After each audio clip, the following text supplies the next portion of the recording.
Shocker खड़े खड़े एक गोली मार रेडी पेश कर फायर फिर मार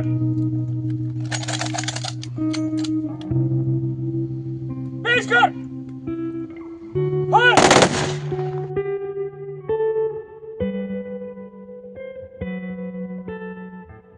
नवापूर तालुक्यातील माजी परिवहन व वनमंत्री स्वर्गीय सुरूपसिंग नाईक यांना शासकीय इतमामात अखेरचा निरोप। अंत्ययात्रेस लाखोंचा जनसमुदाय। नवापूर तालुक्यातील माजी परिवहन व वनमंत्री तसेच महाराष्ट्र राज्याचे ज्येष्ठ नेते स्वर्गीय सुरूपसिंग नाईक यांचे अल्पशः आजाराने दिनांक 24 डिसेंबर रोजी सकाळी 11 वाजता निधन झाले। त्यांच्या निधनाची वार्ता समजताच नवापूर शहरासह संपूर्ण तालुका व परिसरात शोककळा पसरली।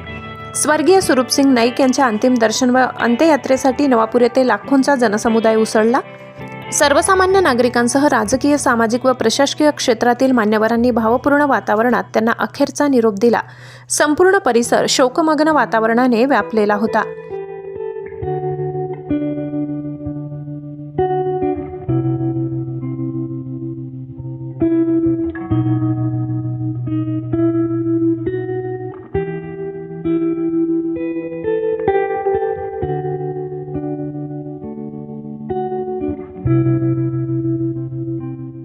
स्वर्गीय सुरूपसिंग नाईक यांच्या पार्थिवाचे अंतिम दर्शन घेण्यासाठी धुळे व नंदुरबार जिल्ह्यासह राज्यातील आजी माजी आमदार, खासदार तसेच विविध शासकीय राजकीय पक्षांचे नेते मोठ्या संख्येने उपस्थित होते।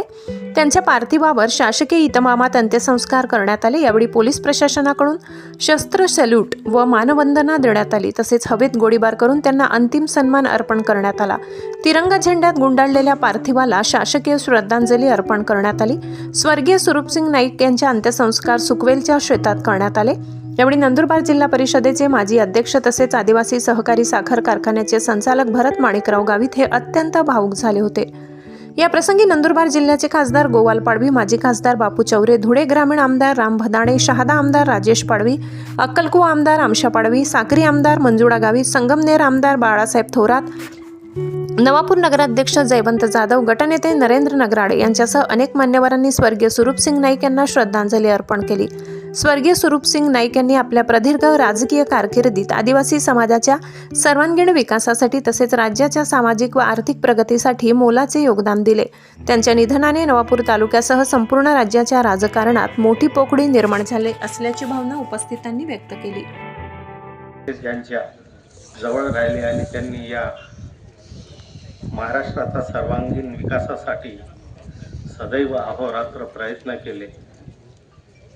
आमच्यासारख्या हजारो तरुणांना ज्यांनी घडवलं, आदिवासींचे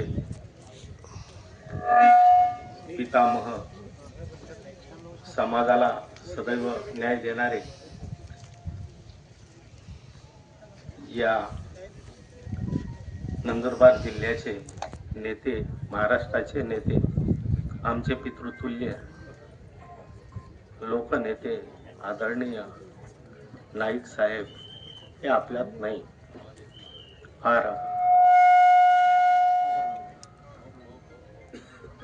वाईट वाटलं की साहेब काल आपल्याला सोडून गेले। साहेबांच्या उभ्या आयुष्यामध्ये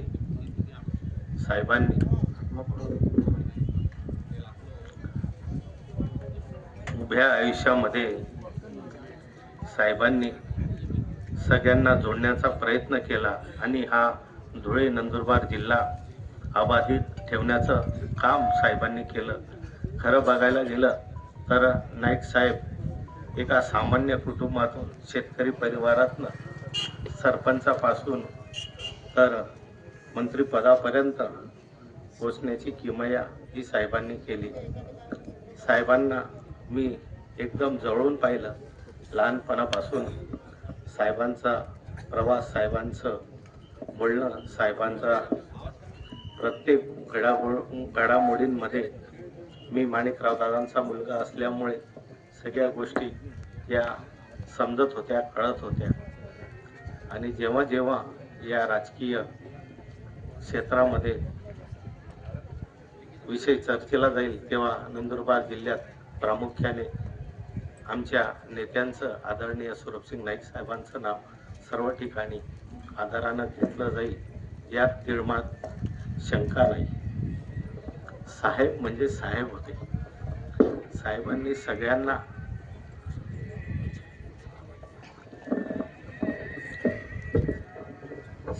सगळ्यांना राजकीय क्षेत्रामध्ये घडवण्याचं काम केलं.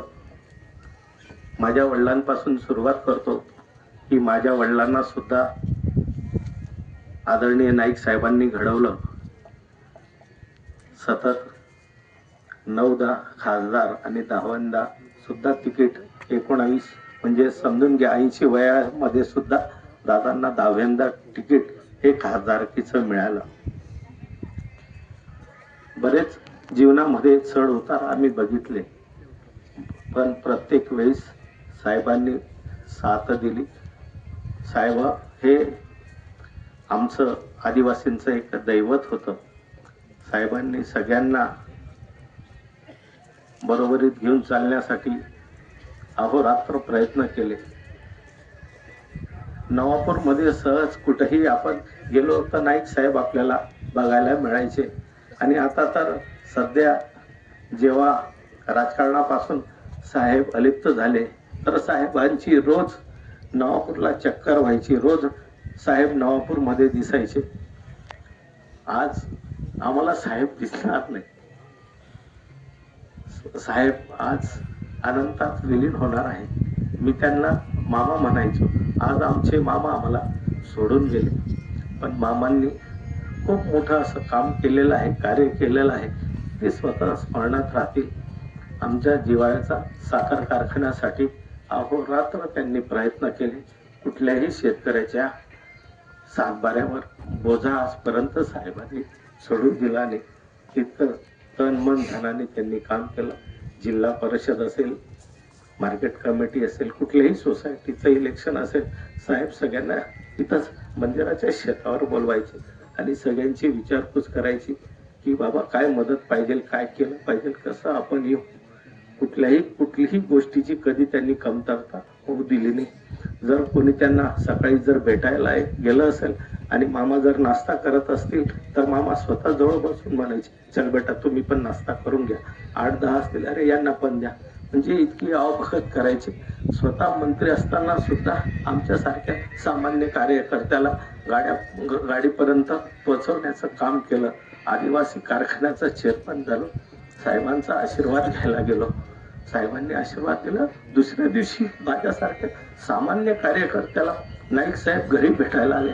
माझ्यासाठी तो दिवस फार मोठा होता की एक नेतृत्व ज्यांनी संपूर्ण राज्यामध्ये मानाचं स्थान केलं. चांगले नाईक साहेबांना राजकीय क्षेत्रामध्ये आदराने बघायचे आणि तो आज माणूस माझ्या घरी मला आशीर्वाद देण्यासाठी आला.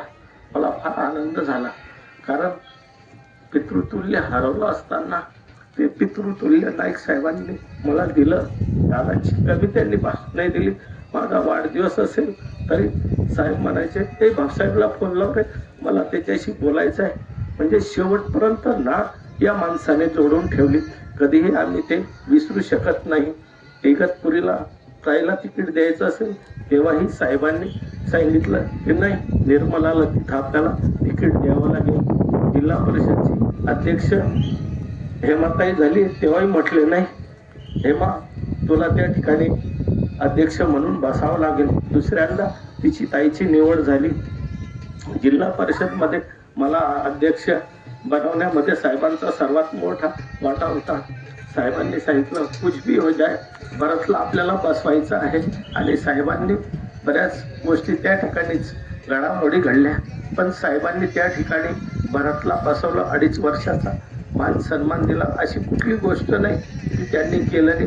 कुठल्याही छोट्या गोष्टीमध्ये माझ्यासारख्या सामान्य कार्यकर्त्याला म्हणायचं, भाऊसाहेब आपल्याला काय करावं लागेल आता, भाऊसाहेब आता कोणाला आपल्याला सभापती बनावं लागेल, भाऊसाहेब कोणाला या कमिट्यांमध्ये घ्यावं लागेल. म्हणजे सामान्यातल्या सामान्य माझ्यासारख्याला त्यांनी विचारलं आमच्यासाठी खूप मोठी गोष्ट आहे.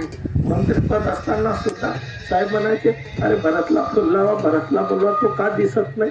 म्हणजे छोट्या छोट्या गोष्टींसाठी सुद्धा साहेबांनी आमच्यासारख्या कार्यकर्त्याला जवळ ठेवलं आणि ती किमया माझ्या मते दुसऱ्यामध्ये कोणामध्ये नसेल.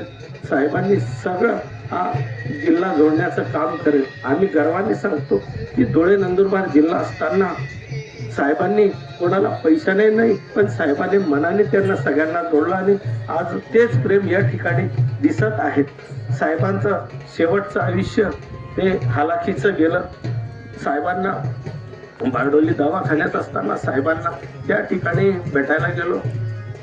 नवापूरला होते त्या ठिकाणी मामांचा आशीर्वाद घेतला. महाराष्ट्राचे नंदुरबार धुळे जिल्ह्याचे ज्येष्ठ नेते तसेच राज्य मंत्रिमंडळामध्ये अनेक वर्ष अनेक विभागांमध्ये जबाबदारीने काम करणारे तसेच नंदुरबार धुळे जिल्ह्यात काँग्रेस पक्षाची पायाभरणी करणारे स्वर्गीय सुरसिंगजी नाईक साहेब यांचं काल दुःखद निधन झालं. त्यांच्या परिवारावर मोठं दुःखाचे डोंगर कोसळलं आहे. त्यांना त्यात दुःख सहन साहेबांच्या दर्शनासाठी आणि त्यांच्या माननीय आमदार राजेशजी पाडवी धुळे आणि नंदुरबार जिल्ह्यातलं अनेक विभागांनी त्यांची जबाबदारी पार पाडताना त्यांनी सर्व समाजांना सोबत घेऊन आदिवासी समाजाला त्यांनी प्रवाहात आणण्यासाठी अनेक योजना त्या ठिकाणी राबवल्या आणि त्यांचे योगदान हे जिल्ह्यांसाठी अतिशय मोलाचं मंत्री ठरलेलं आहे. आमदार त्यांच्या दुःखद निर्णयामुळे संपूर्ण परिसर शोकाकुल झालेला आहे. माननीय आमदार या दुःखात अमरीशभाई पटेल हे सुद्धा इथे उपस्थित आहेत. त्यांच्या आत्म्यात सर्वांसाठी दुःखद प्रसंग आहे. धुळे व नंदुरबार जिल्ह्याचे ज्येष्ठ नेते माजी मंत्री मान्य स्वरूपसिंग नाईक साहेब यांचं दुःखद निधन झालं. धुळे व नंदुरबार जिल्ह्याच्या राजकारणाला 30-40 वर्ष सक्रिय सहभाग त्यांनी दिला होता. माझे आजोबा कैलासवासी अण्णासाहेब दवा पाटील व अमरीशभाई हे त्यांचे कार्यकर्ते होते. त्यांच्या नेतृत्वात धुळे नंदुरबार जिल्ह्याचं सर्वांग राजकारण समाजकारण तिथं चालायचं आणि मोठ्या प्रमाणामध्ये त्यांच्या ग्रुपचं राजकारण आम्ही करत असताना माझ्या परिवाराला राजकीय घडामोडी देत असताना माझ्या वडिलांना जिल्हा परिषदचा अध्यक्ष करणं असेल आणि अनेक अशा बाबी असतील की त्या राजकीय बाबीत नेत्याने कार्यकर्त्यासाठी केल्या पाहिजे. ते नाईक साहेब आमचे नेते म्हणून करत होते. आज पक्ष आमचे जरी वेगवेगळे असले तरी नाईक साहेबांबद्दल धुळे व नंदुरबार जिल्ह्यातील प्रत्येक माणसाला एक आदर असणार आहे आणि तो आदर हा कायम आमच्या स्मरणात असणार आहे. मी माझा सुद्धा सहभाग मला त्यांचा सहभाग लाभला.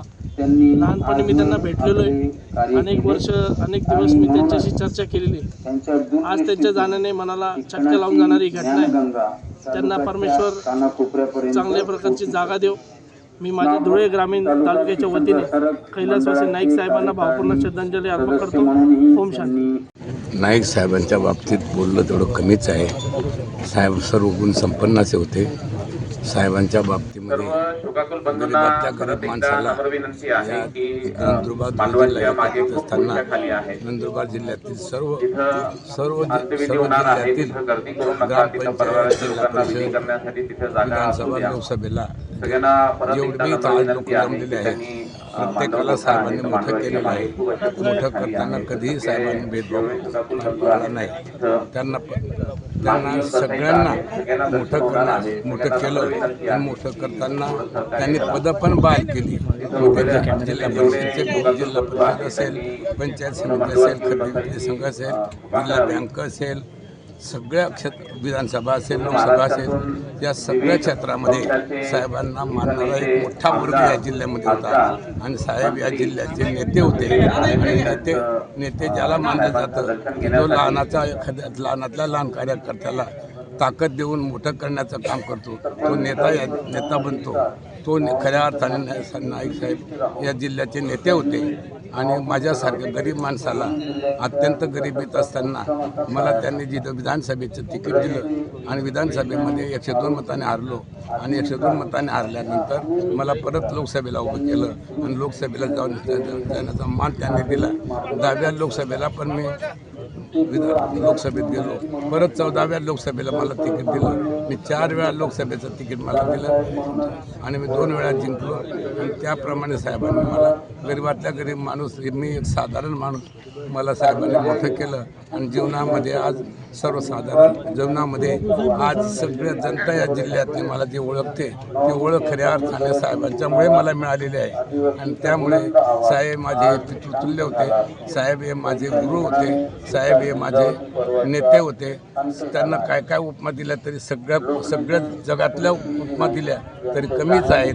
अशा पद्धतीच्या माझ्या साहेबांबद्दलच्या अत्यंत तीव्र अशा भावना आहेत. साहेब गेल्यामुळे मला अत्यंत दुःख झालं, कारण साहेबांमुळे साहेबांमुळे मी मोठा झालो. आणि सर्वसामान्य जनतेला माझी ओळख झाली ती केवळ साहेबांमुळे आहे. आणि साहेब गेल्यामुळे हा जिल्हा पोरका झालेला आहे. आणि पोरका झाल्यामुळे अनेक लोकांना त्याचं दुःख झालं असेल, त्यातला मी एक आहे. म्हणून मला तर अत्यंत दुःख झालेलं आहे की साहेब हयात पाहिजे होते. साहेब हयात राहिले असते तर कमीत कमी